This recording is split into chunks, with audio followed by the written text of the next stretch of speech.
ടൊറന്റോയിൽ ഒരുപക്ഷെ എല്ലാവരും പോയിരിക്കാൻ സാധ്യതയുള്ള, ഇൻസ്റ്റാഗ്രാമിലെങ്കിലും കണ്ടിരിക്കാൻ സാധ്യതയുള്ള ഒരു ടൂറിസ്റ്റ് ഡെസ്റ്റിനേഷൻ.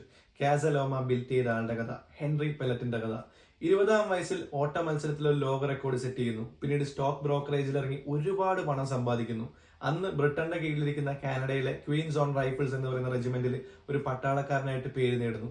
അങ്ങനെ ആ നാട്ടിലെ യൂത്ത് മുഴുവൻ ഭയങ്കര അത്ഭുതത്തോടെയും ആരാധനയോടെയും നോക്കിക്കണ്ട ഒരു മനുഷ്യൻ അതുവരെ നിർമ്മിച്ച, അല്ലെങ്കിൽ അതുവരെ താൻ സമ്പാദിച്ചു കൂട്ടിയ പണമെല്ലാം കൊണ്ട് കാസലോമ ബിൽറ്റ് ചെയ്യുന്നു. ഇന്നൊരു പക്ഷെ നമ്മളൊക്കെ പോയി കാണുന്ന ആ ടൂറിസ്റ്റ് സെന്റർ. പക്ഷെ അതെല്ലാം ബിൽറ്റ് ചെയ്ത് ഇങ്ങനെ അടുത്ത പടി എന്ന് അദ്ദേഹത്തിന്റെ സാമ്രാജ്യം വളർത്തിക്കൊണ്ടിരിക്കുന്ന സമയത്താണ് ആ നൂറ്റാണ്ടിനെ മാറ്റിമറിക്കുന്ന ഒരു കണ്ടുപിടുത്തം നടക്കുന്നത്. തോമസ് ആൽവ എഡിസൺ ആവിയന്ത്രം കണ്ടുപിടിക്കുന്നു. അങ്ങനെ നമ്മുടെ ഹെൻറി പെല്ലറ്റ് ഈ ഒരു മേഖലയിലേക്ക്, വൈദ്യുതിയിലേക്ക് ഇൻവെസ്റ്റ് ചെയ്യാൻ തീരുമാനിക്കുന്നു. തന്റെ കയ്യിലുള്ള എല്ലാ പണവും തന്നെ, അല്ലെങ്കിൽ പണത്തിന്റെ ഒരു മേജർ ഷെയർ വെച്ച് ടൊറന്റോയിൽ നയാഗ്ര ഫാൾസിൽ ഏറ്റവും വലിയൊരു ഹൈഡ്രോ ഇലക്ട്രിക് ജനറേറ്റർ ബിൽറ്റ് ചെയ്യാൻ അദ്ദേഹം തീരുമാനിക്കുന്നു. പക്ഷേ